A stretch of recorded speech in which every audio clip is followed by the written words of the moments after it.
Okay, we've been studying about King Saul ruling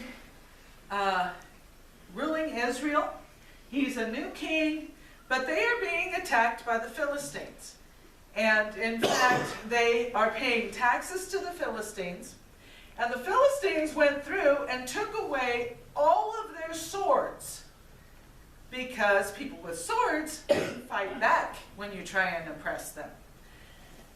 The Bible specifically tells us that if you wanted to have your plows or any other farm implements sharpened, you had to go to the Philistines and pay them in silver to sharpen your implements for you. The Philistines wouldn't even let them have their own blacksmiths to make their own plows and stuff. So the Bible says there were 2 swords in all of Israel. Saul owned one, and his son Jonathan owned the second.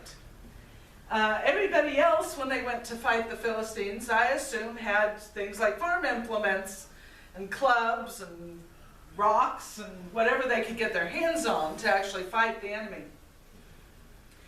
There came a time when they were having skirmishes with the Philistines, and one day Jonathan turned to his armor bearer and said, "You know what?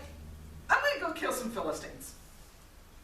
And so they went to a place. The Philistines were up at the top of the hill, and the Israelites were evidently down in the valley. And Jonathan said, "You know what? God doesn't need tens of thousands of people in order to defeat the enemy. God can do it with just a few people. And hey, me, you, that's a few. God can do this." So when we come out in the open, if the Philistines say, "Come up here," that means God's delivered them in our hand. And we'll go up there and we'll kill them all. So they came out in the open so the Philistines could see them. The Philistines jeered at them, made fun of them, and then said, "Come up here and we'll teach you a lesson." So Jonathan was encouraged. He told his armor bearer, "You follow right behind me." They went up the hill. When they got to the top of the hill, they began to fight.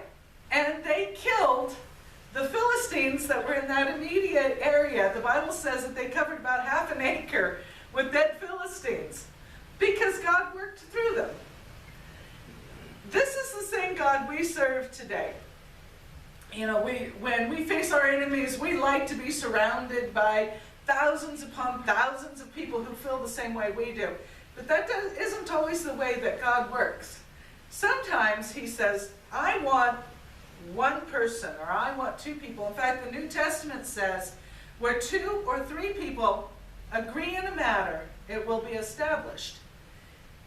And that was the standard of testimony that God set up in the Mosaic Law. If 2 or 3 people agree on it, then that is what the truth is when you're having a court trial.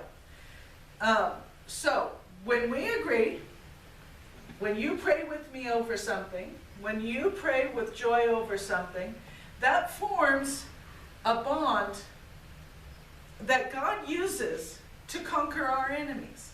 And we can be as bold as Jonathan. Let's just go kill some Philistines today. So, No thanks. well, the weapons of our warfare are spiritual. We don't have to fill up to picking up a heavy sword and swinging it. We have to fill up to pray. So, let's sing our song. Happiness is to know the Savior living a life within His favor, having a change in my behavior. Happiness is the Lord. Happiness is a new creation. Jesus and me in close relation, having a part in His salvation. Happiness is the Lord. Real joy is mine, no matter if the teardrops fall. I found the secret